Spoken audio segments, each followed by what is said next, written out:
Good evening and welcome to the India Development Debate right here on ET Now. And minutes after, in fact hours after Rahul Gandhi made that big announcement about a minimum income guarantee scheme if the Congress is voted to power in 2019, we've got the man who will perhaps be executing it, the man responsible for Congress's manifesto and the man who believes this is going to be a part of the manifesto himself. None other than the former Finance Minister, Chidambaram, joining us right here on ET Now. Thank you very much, sir, for speaking to us. You have very categorically said that this is a historic announcement and will mark a turning point in the lives of poor people. My question to you really is that will this turning point entail a lot of politics? Have you preempted what the government may have tried to do in its next budget? Have you trumped the Modi government? Because that's what the conjecturing and that's what the narrative seems to be building up to.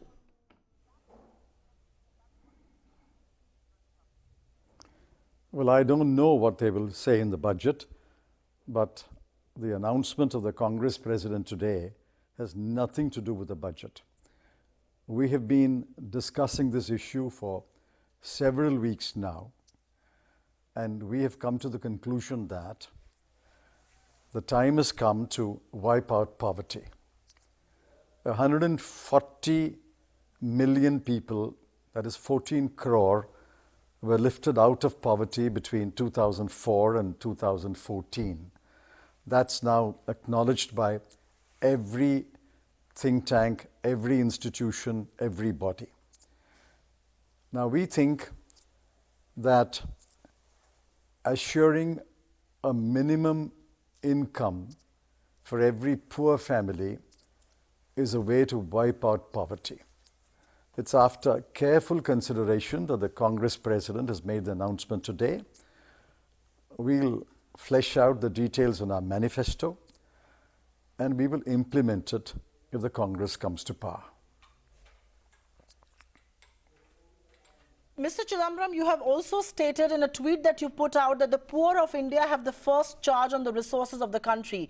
Now, I have also known you as somebody who is extremely fiscally prudent. A wide fiscal deficit made you uncomfortable, and which is why people are beginning to question the funding mechanism of this. Does India have the resources to do something like that? How is this going to coexist with subsidy on food and subsidy for fertilizers and fuel and all of that? And which is why the question is, do we have the resources to support something like this? Can you throw some light on what is the funding mechanism you have in mind?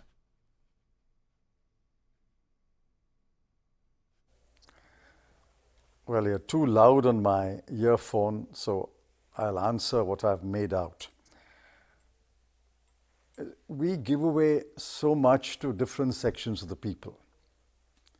Perhaps they are entitled to those resources. But I think all of us should agree, all of us will agree, that the poor people of India have the first right to the resources of this country. There have been various estimates of poverty. This morning or yesterday I saw that the government will put out revised poverty figures in June 2019, and that will show a very sharp reduction in poverty, more than what has been estimated so far. But whatever that level of poverty, I believe that the poor of India have the first right on resources, and we must find resources to bring them up to a level of income under which they can say they have enough food, enough clothes, healthcare, education. That I think is possible in a country with a GDP as large as ours. And I think it's possible to implement this so that we can wipe out poverty in the next 5 years or so. You believe this is fiscally possible? You believe there is fiscal space, fiscal room to bring about a program as ambitious as this? Is that what we are hearing from someone who's been fiscally extremely prudent in his tenure at North Block? Yes. We have done our calculations. Others have done it too. For example, Dr. Arvind Subramaniam has made some calculations and has indicated that we may require, at the most, the outer limit may be about 1.5% of GDP. And I ask myself, can this country not afford to set apart 1.5% of its GDP to ensure that nobody is so poor that he and his family cannot afford to buy food, cannot afford to buy clothes, cannot have a shelter over their heads? I think as a nation we must resolve that 70 years after independence, if there is a section of the people which is very, very poor, it may be 20%, it may be 18%, we must set apart enough resources to wipe out poverty. That's possible. Given the size of our GDP, that's eminently doable, and I'm sure when we do the fine calculations, we'll be able to find the resources to fund the scheme. I don't think anybody can quarrel with the intent of what you want to do. I agree with you that resources of this country need to be shared with the poor, and there should be no quarrel on that. But there are two questions that I have on what you're really guaranteeing. How much amount, what is the number that the Congress party has in mind? What can be minimum income? And also, what will be the definition of poverty? Are you going to go with the Tendulkar definition of 32 rupees a day, which is a 2-year-old definition? There was demonetization after that. Jobs have been extinguished. How are you going to determine who is poor? Your voice is breaking, but I think I've made out your question. You see, there are different estimates of poverty, and government has announced that in June there will be a fresh estimate of poverty. Let's assume that the poverty line is about 20% or 18% or 22%, roughly about 1/5 of India. I think we should be able to find the resources. We must find the resources to lift them to a level where they can say, we have enough food on the table, we have enough clothes to wear, we have a shelter over our head. And I think that is eminently doable.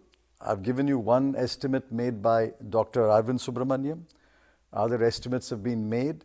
We'll start with the poorest and we'll go up.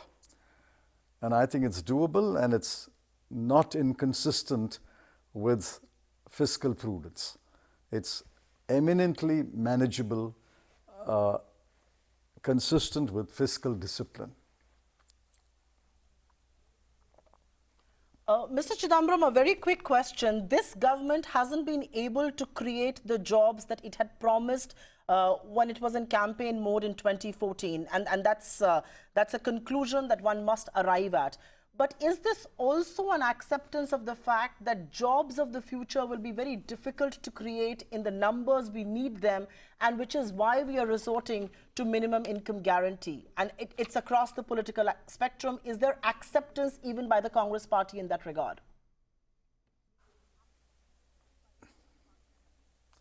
See, people who are trapped in poverty, and most of them live in villages, many of them live in urban slums. People who are trapped in poverty, families which are trapped in poverty, cannot afford to move out and try new things. Why are more and more young people trapped in farm labor? The families are poor, they can't move out and try anything. They go back to the land, and along with all those who are working on the land, they also work on the same patch of land.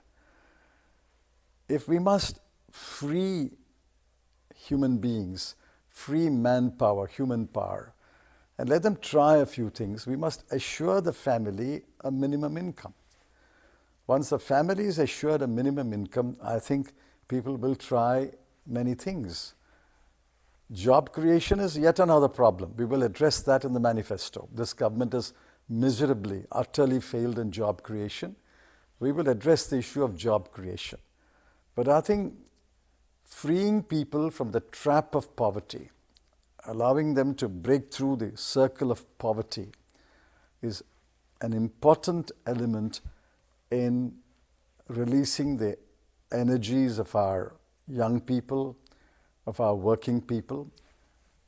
And that is why I think it's important that we address this question of minimum income for every family, especially the very poorest. A quick last question, and if you will allow me, I could add one more, but a quick last question has to be a voice from your critics. And they believe that the Congress party is going back to a tested, Please keep it the last question. Yes, okay. All right. Your critics say that the Congress party is going back to a tried, tested template of handing out dole-outs. This is a dole-out politics that you championed with the MNREGA. How is this going to coexist? Is this politics of populism at the heart of it?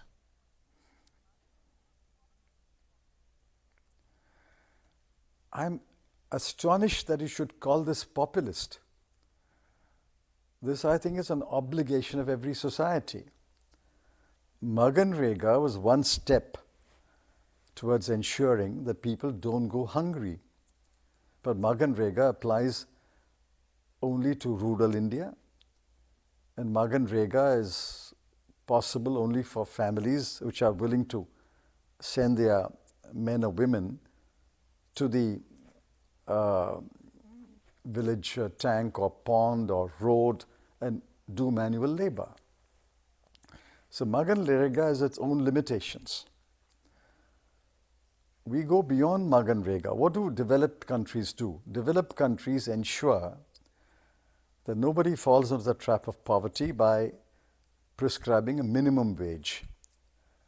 That can be done if most employment is in the organized sector. But since in India, most employment is in the unorganized sector, the minimum wage route will not serve the purpose. So after careful consideration, and I think there is an elaborate discussion of UBI in one of the economic surveys presented by Dr. Arvind Subramanian, and I think you should go back and read that chapter. We think that we have to adapt the principle. The key word is adapt. Adapt the principle of universal basic income, apply it to the poorest in this country, and ensure that every family has a minimum income. Just as Maganrega, which was severely criticized by people, and then they embraced it as an unavoidable, inevitable tool for poverty reduction. When we implement our minimum income scheme, the critics of today will accept it and will embrace it as a necessary tool to abolish poverty. I'm sure we will be vindicated when we implement the scheme. Thank you. I think we'll have to end it. Let's keep our fingers crossed on reducing poverty. Thank you very much. Thank you very much, Mr. Chidambaram, for sparing time and speaking to us. This is the big voice that really matters on the big poll promise of Rahul Gandhi. A minimum income guarantee is what the Congress party is now offering. We will have to wait and see how this works out fiscally. As a former finance minister, Mr. Chidambaram believes here that this is very much doable in the fiscal domain of this country. It will perhaps require only 1.5% of the GDP, but let's see how it fits in with other resources. There is food, fertilizer, and also fuel subsidy that the government bears the burden for. There are critics who will say this is politics of populism, the 10% quota, now a minimum income guarantee, an agri-relief package. Let's see where the political narrative pulls the economic landscape in a run-up to elections 2019. But thank you very much, viewers, for being with us. This is the big voice that matters, and you hear it exclusively on ET Now. We take a really quick breather and we come back and do a detailed discussion on this poll promise, the doability, and more importantly, how do you recognize, identify the poor, the unemployed? Is there a criteria? Has that criteria changed? And how does this really fit in with the fiscal math? An exciting discussion that's coming up right after this very short break.